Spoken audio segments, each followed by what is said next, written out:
Hello, everyone, and welcome to Reality Hour. I am Adam Samuel. It's time for another discussion about American Idol. We are talking about week 3 of auditions. Joining me for this podcast, as always, is my co-host Eric. How you doing today, Eric? I am doing good. Not much to talk about. I think this was my favorite episode of the season so far. This was your favorite? Of the season so far, yeah. I'm going to co-sign that. I said last week that we had my favorite contestant. I'm going to have to pencil in that I have my favorite from this episode, honestly. Okay.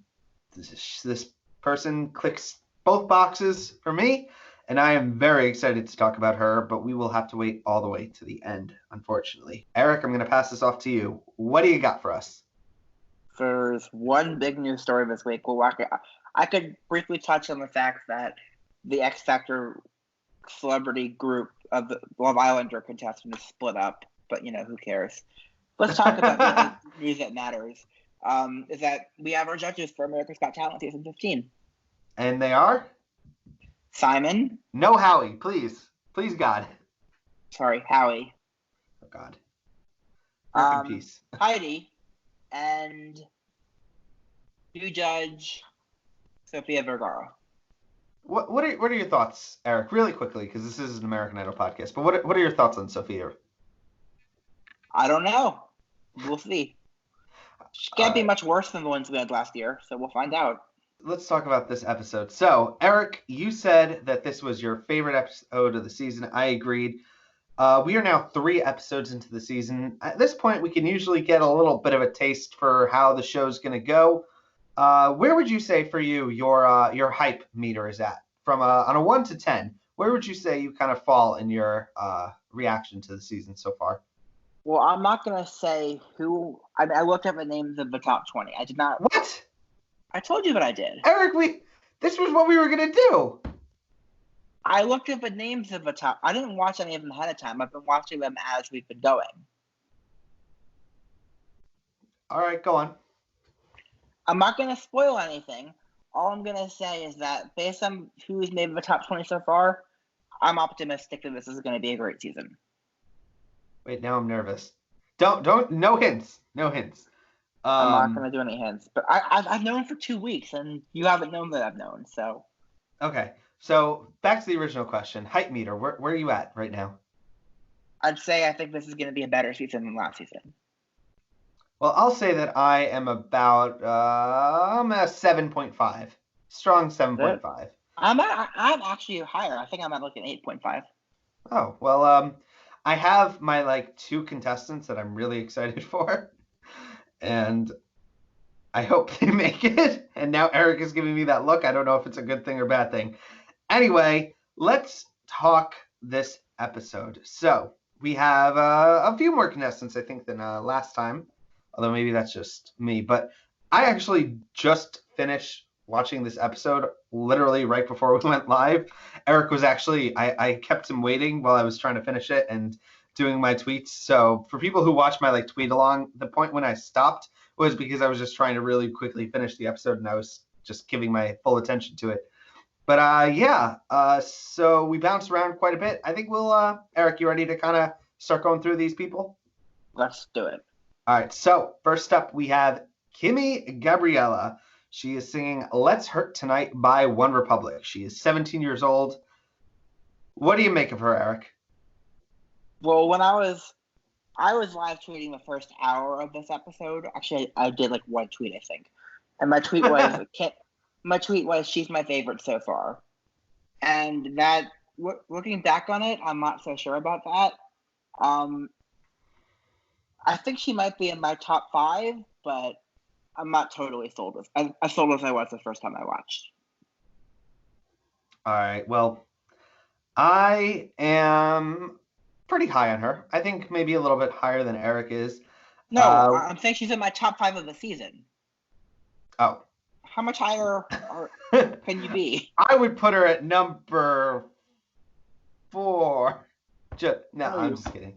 So we get these contestants every year. I mean, American Idol, they do like to fill the cast with as much diversity as we can. And Kimmy is very, very good. If we don't see another type like her, I think she's guaranteed top 20. Just because the producers are going to want to fill that top 20 slash, I don't know if it's even top 20, top 24, with as much diversity as they can. So, yeah.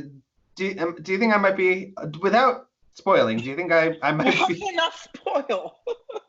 I'm just saying. She makes the top 20 when I know if she makes the top 20.20. All right, that is a loaded question to ask you, Eric, I guess. But on her voice alone, I thought she was strong. It's a bit of a like, it's One Republic, so it's very current, it's very modern. She's young, she's got a good look, she's got kind of the big packages of what they're kind of looking for, the producers. And she feels a type, and I think she's going to go far on that alone. Well, I don't think she'd go far on that alone, but I think she's got the whole package. I think she could go pretty far. We'll find out.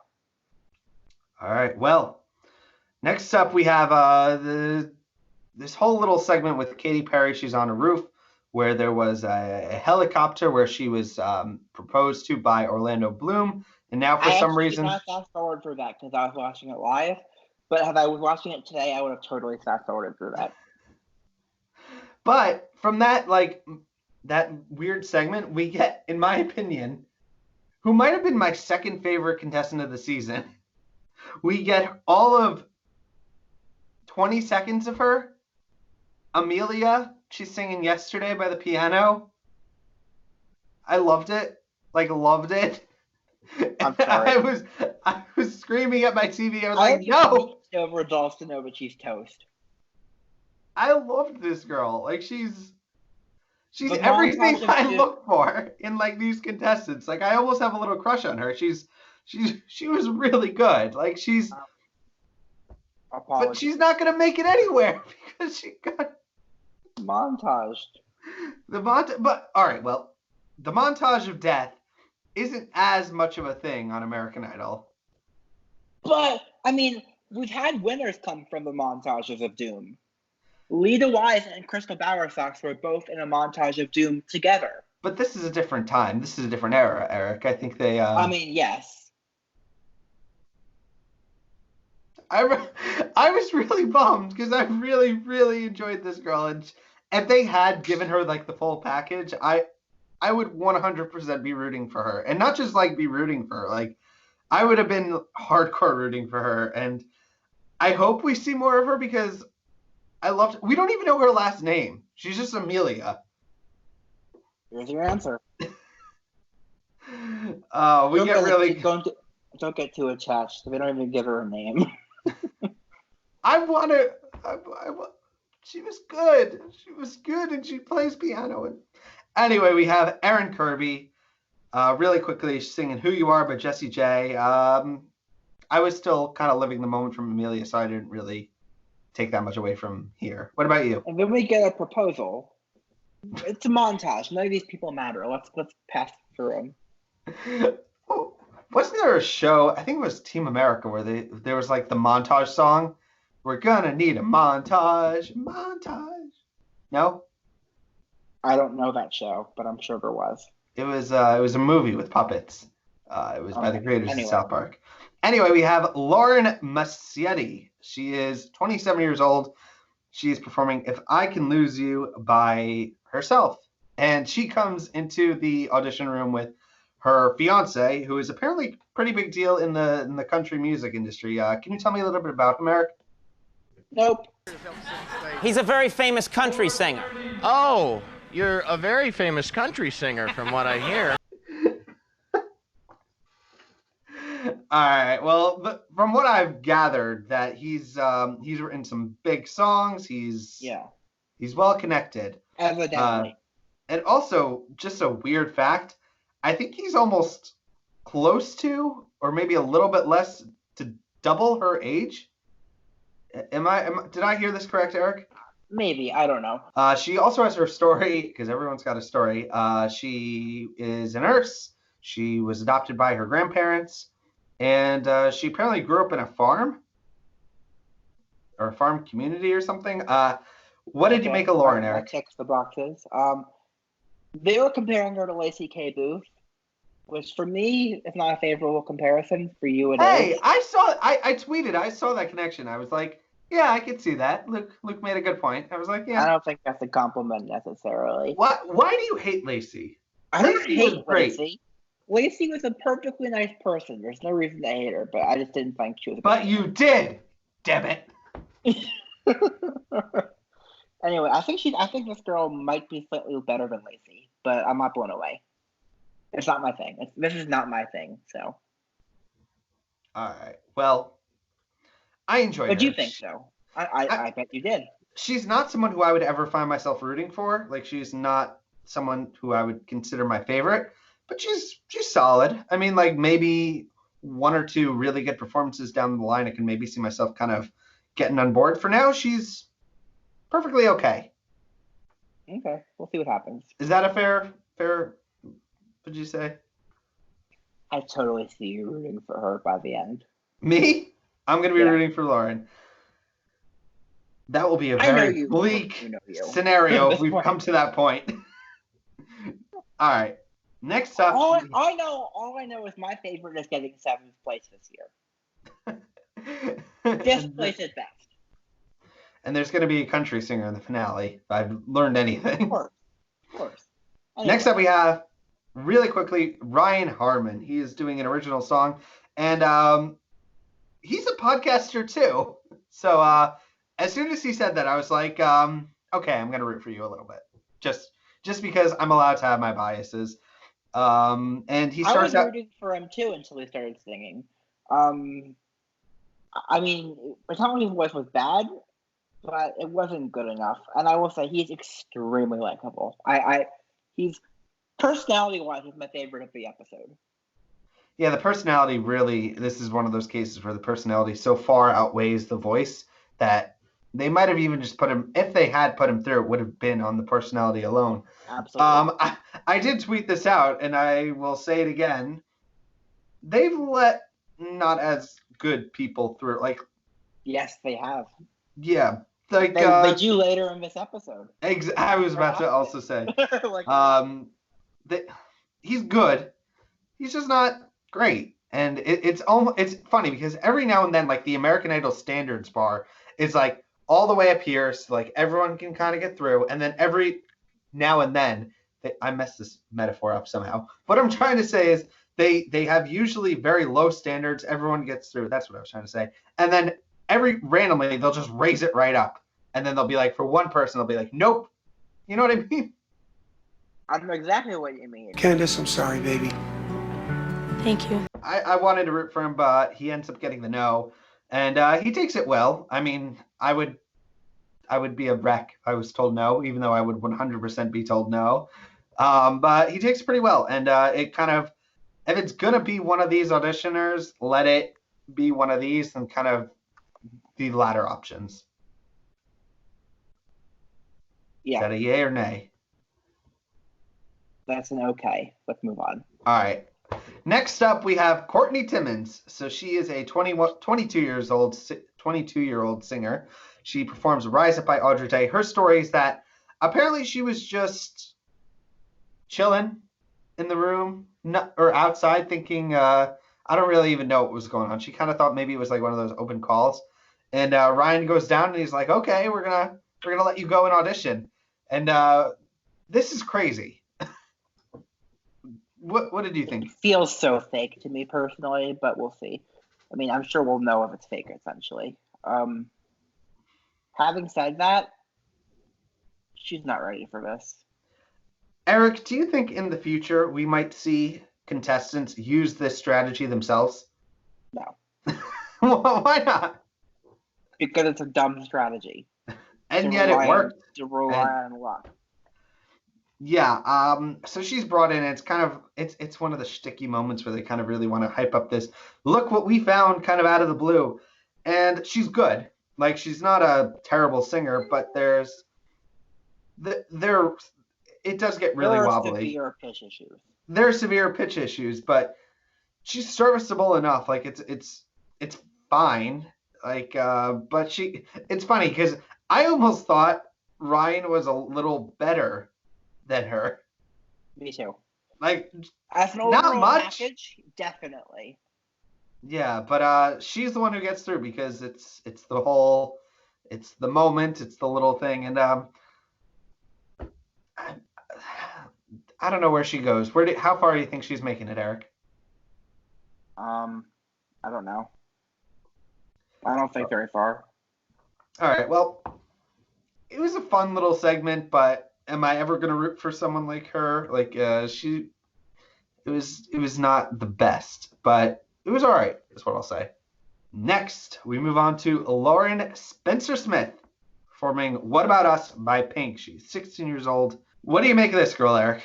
I like her. She's not my absolute favorite. I think she could grow on me. She reminds me I see Madison Vandenberg upswing for her. You know, like Totally, me too.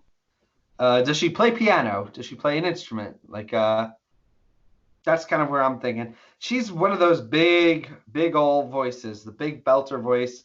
And some people are just like, there's people who can't sing as well as her must just like hate her because it just comes so effortlessly. She's very much in the pop princess kind of category that contestants usually fall into. I don't know. For me, she's not my personal thing. She's definitely solid, but I don't know if she's that amazing. Neither. All right. Anything else on her?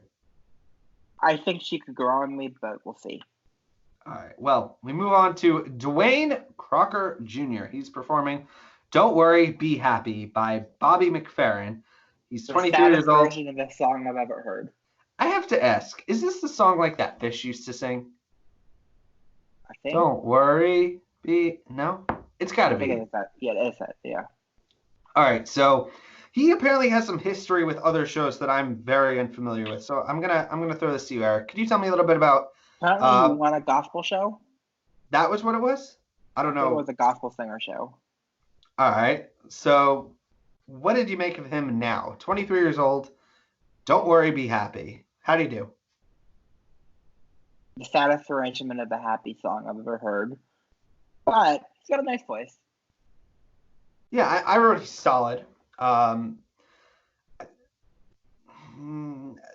Like, I feel like I just don't know the song. I think it's like the Fish song, but then again, I only know like those 6 words of it. I don't know the rest of it.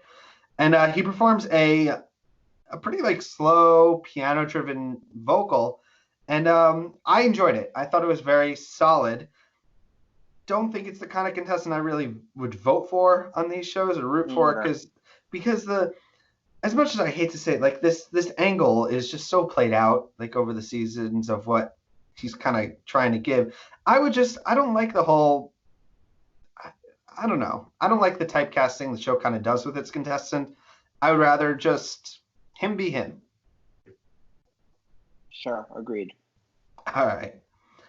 Well, let's move on really quickly. I guess we'll skip the piano dude, even though I did think he was really pretty good piano player. As someone who is learning how to play piano, it is damn hard, as I'm sure learning any instrument is. But the next kind of big name we got to touch on here is Dylan James. He is performing "To Make You Feel My Love" by Bob Dylan. And right off the bat, for his actual performance, I'm going to skip ahead a little bit. It's a long time they give him. Like it's like a full 2 minutes. Like I was watching it and I was like going, wait, this is still happening? Like it's still going on. And yeah. Anyway, that aside, he has this whole story where he had drug and alcohol problems that led to him being homeless, and he managed to pick himself back up, and he's doing a bit better now. What do you make of him, Eric? Jeremiah and Harmon sang this song better. That's not fair. 100 people sang this song better. This is one of the most oversung songs on these shows. Yes, but yes. Having said that, decent voice, better than some of the country singers we've had in the past. I don't think he's good enough to win, but we'll see. I wrote that he's a solid singer. Like he can sing. He has what I would call like a campfire voice. Like it's perfect when it's like silent, like low. The problem with that is I don't know how he doesn't have that many lanes to go. Like, this is a show where you're going to be thrown up-tempo songs, dance songs, like high speed. He's good here. I don't think he's good. The second he steps a toe out of that line, I think he's going to be in major trouble. Me too. But it's a solid voice. Like I said, this is the problem with some of these on this show. It's that you can have a good voice. It's not versatile enough. And I don't think it's versatile. It's good, but this show is going to need you to do a lot of different things. But then again, Lane Hardy didn't do that many different things. So who the hell Lacey knows? didn't do anything different. You shut your mouth, Eric. Did she? Did she do it on this episode? Yes, she did. She did a couple of times. But I don't remember any of them. I only remember her doing the I Miss You, which I still go back and watch. Great. Anyway, we move on to Gina Fontanella, Don't Want You Back, an original song. She's 27. She is very much going for the personality card. She is personality over vocals.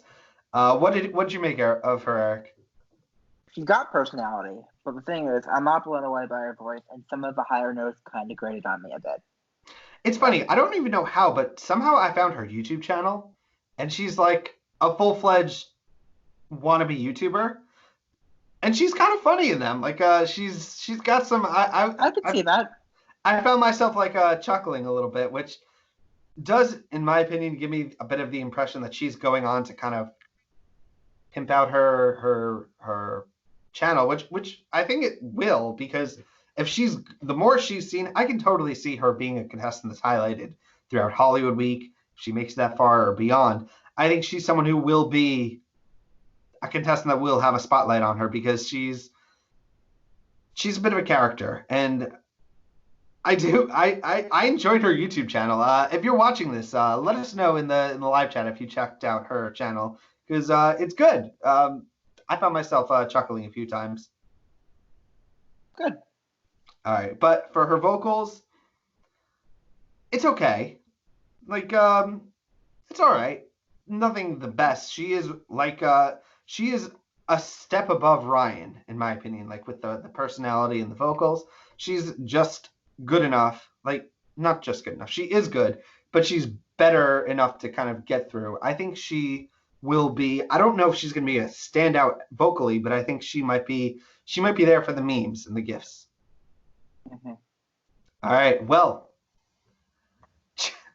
Jared Leto. How do you pronounce this, Eric?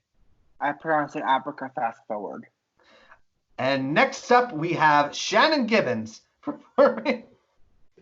That's how you transition. Shannon Gibbons performing I'd Rather Go Blind by Etta James. She is 22 years old. She is a band singer. I always love band singers. Like, whenever they say that, you kind of there's two kinds of band singers. There's a wedding band singer and a band singer, and she's, in my opinion, the second. She does have her story. She struggled with mental health issues. What do you make of her, Eric? I really like this one. Great tone, great control. I loved it, honestly. I really like this one a lot. She's got a blues voice. Like, she's I like her voice. very much like I have not looked at the spoilers, I will say, but if we've got our singers who are going to be just taking a guess, I'm going to guess that Kimmy's going to go far because she's going to be in the typecast. I think I'm predicting, like I said, just me guessing, I think Shannon's going to go far because she is another typecast. She is the old soul in the younger body, which the show seems to love. And there's usually one or at least one, like in the seasons. And she would be a fitting role for that. If we don't see another contestant like her, I think she will have a smooth sailing ride into the live shows, Eric. Don't say anything now because I know you know what actually happened. I'm just shooting. I will say you are partially right. All right. No spoilers. All right. We move on, I guess, really quickly. Isaiah Grass, he is performing Take On Me by Aha. What do you make of that? Forward. Well, I actually watched this, and I will say, okay, good for you. For a clearly meant to be a joke auditioner, he's not terrible. Like Okay. of all the Okay. joke auditioners we've Africa seen, Rind. we need to have like a podcast, Eric, where we do like the best of the worst auditioners. Oh, But like vocally, I'm because he's vetoing up that there. right now. What? Okay. The Eric veto. There's got to be like a veto, like an X. No. No X's. No, I have too many other edits to make. All right. He's not terrible. He's solid. I mean, Abrica fast forward. Let's move on. Let's move on to the real star here. Who is my right out of the gate favorite contestant of the season? I thoroughly remember Genevieve Linkowski from the first season of American Idol on ABC. When she was cut, she was one name like I came away remembering. Like when I saw her name on the ahead of the episode, they have the release of the names of the contestants.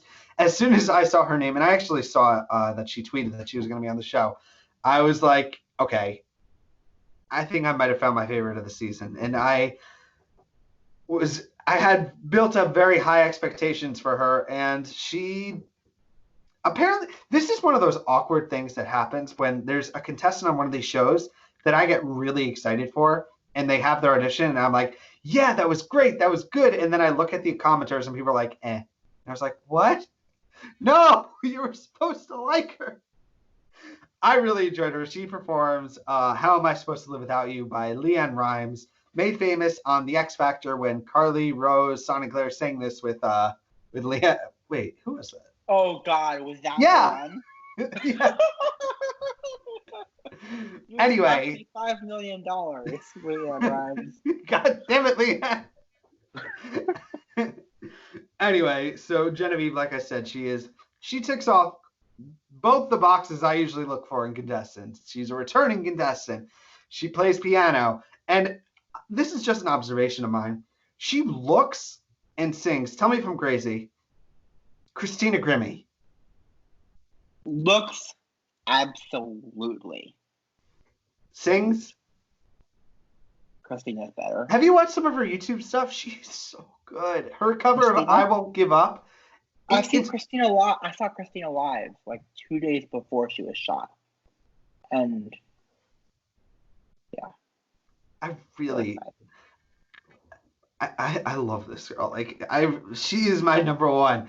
And so she actually has a pretty tragic story this season.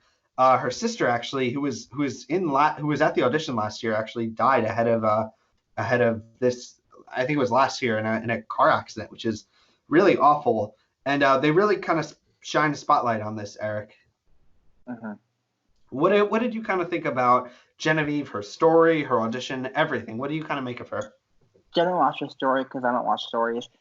I've decided for this season that I don't watch the stories until the contestant I really care about them. And that's because I want to judge this based on the talent. Based on the talent, she's really good. She's not flawless, but she's really good. I think she's really good. I'm giving her an A+. Eric, that's how high I am on her. I am very much. She is the contestant that has made me excited, the most excited for the season, and I am very excited for her. We got Genevieve, we got Nick. Who are the returning contestants we have? Is that it? I think that's it. Well, I hope we get more because I will always have biases towards those contestants. I'm very open about that.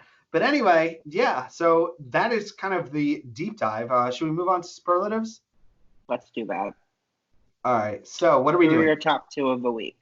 That's not even a question. Genevieve by a mile, followed by, actually, Genevieve and Amelia, and everyone else kind of is very far behind. For me, I'm going to go Kimmy. And Genevieve. I'm going to go, I don't know who I'm going to go with instead, but I think Kimmy and Shannon, maybe? All right. Well, as you can tell, reality hour viewers. I saw like 25 seconds of Genevieve singing. Well, I can't really judge a performance on 25 seconds. my bias is showing. I will 100% say that. But as you can see, Reality Hour viewers, Eric and I have different tastes, and I will reign supreme, which is a very stupid thing I'm just realizing because Eric actually knows the spoilers, and I don't. So I'm just going in blind. But yeah, I will stick to my guns. This is my ship, and I'm going to go down with it if that's the case. Anyway, any other superlatives? Nope. All right. Anything else on American Idol, on the season? Anything else to talk about? Not really. Let's just wrap it up. All right. Well, if you've made it this far in this podcast, drop a like on the video. Send us a comment. I will be watching this live usually in the chat, so I will be answering, letting everyone know when I think I'm right and when Eric is probably wrong, but I can't say it now on the podcast because I'm afraid to. I am Adam Samuel. You can find me on Twitter at AdamSoapbox or on the two websites, AdamSoapbox.com and AdamCVblog.com. Where can we find you, Eric? Eric_Ascher on Twitter, EricAscher.com, bit.ly/EricLawVids. All right. Well, pretty quick episode here at Reality Hour. We will be back next week for the next episode of American Idol coverage, and I am for the first time I am jazzed up for American Idol. I'm very excited. Hopefully we have another good episode next week. Until then, peace.